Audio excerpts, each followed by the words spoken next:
1851 سے پہلے اس دنیا کا کوئی آدمی نہیں جانتا تھا کہ خدائی کا دعویٰ کرنے والا فرعون کی لاش کا کیا ہوا تھا اور اس کے باقیات کہاں ہے اور ہے بھی یا نہیں۔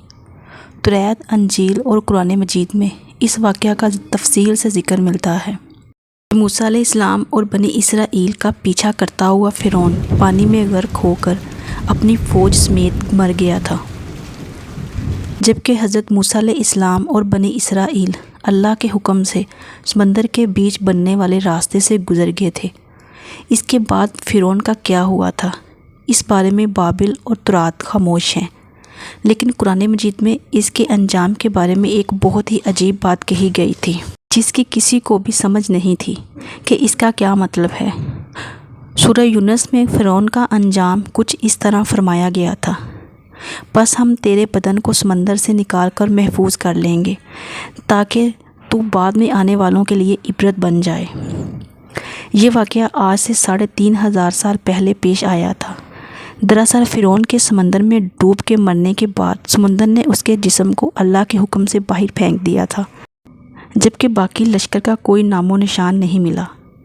مصریوں میں سے کسی ایک شخص نے ساحل پر پڑی اس کی لاش کو پہچان کر اہل دربار کو بتایا۔ فرعون کی لاش کو محل پہنچایا گیا۔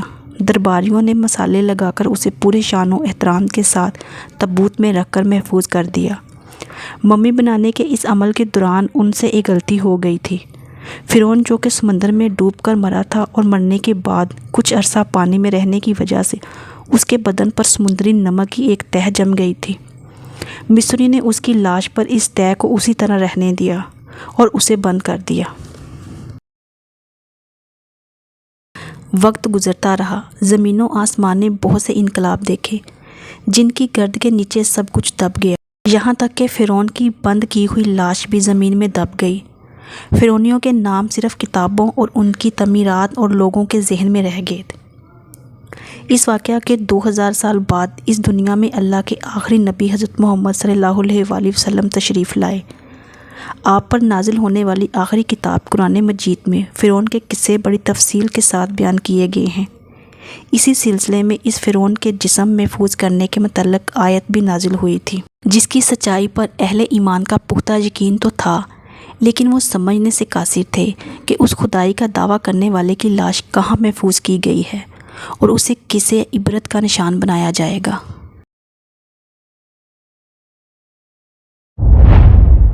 سن 1871 عیسوی میں مصر کے ایک شہر الغرونیہ سے تعلق رکھنے والے ایک معمولی چور احمد عبد الرسول کو فرعون کی بند لاش کی طرف جانے والے خفیہ راستے کا پتہ چل گیا۔ وہ اس سرنگ سے داخل ہوتا اور اندر رکھے فرعونیوں کے قیمتی سامان چوری کر کے بیچا کرتا تھا۔ ایک دن کچھ لوگوں نے اسے پکڑ لیا اور پولیس کے حوالے کر دیا۔ وہ جس جگہ سے یہ سامان چوری کر رہا تھا وہ دریائے نیل کے قریب تھا۔ وہاں سے ملنے والے راستے کی جب مسلسل کھدائی کی گئی تو وہاں دوسرے ممیوں کے ساتھ اس غرق ہونے والے فرعون کی لاش بھی مل گئی۔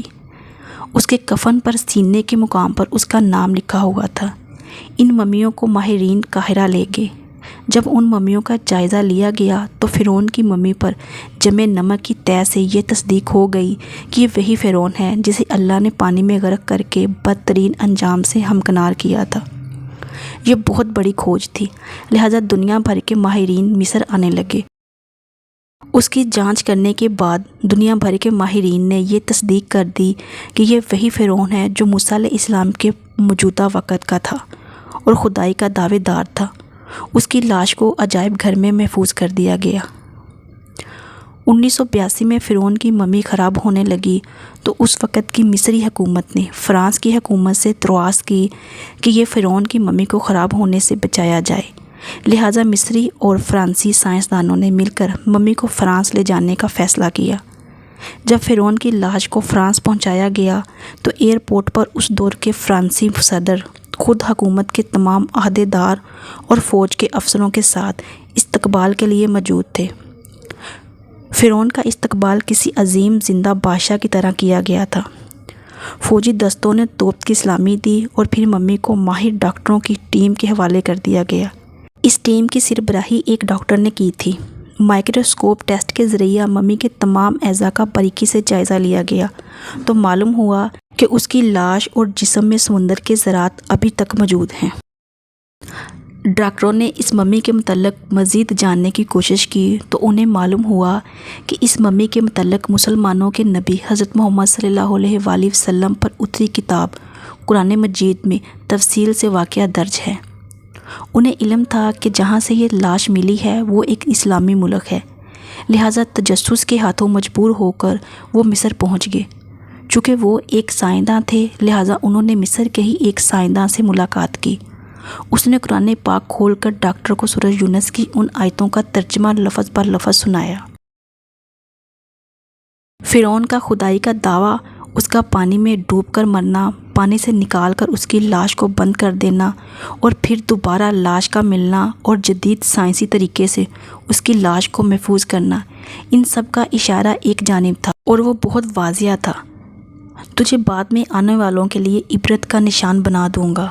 فرعون کی لاش محفوظ کر کر اسی دنیا کے سامنے لا کر رکھ دی گئی کہ انٹرنیٹ کے ایک کلپ پر، چینلز پر اور میوزیم میں اربوں انسانوں کی آنکھوں کے سامنے یہ بدترین اور قابل ترس حالت میں موجود ہے۔ عبرت کے لیے سوچنے کے، عبادت کے لائق اور ہمیشہ رہنے والا وہی رب ہے جو سب کا خالق اور رازق ہے۔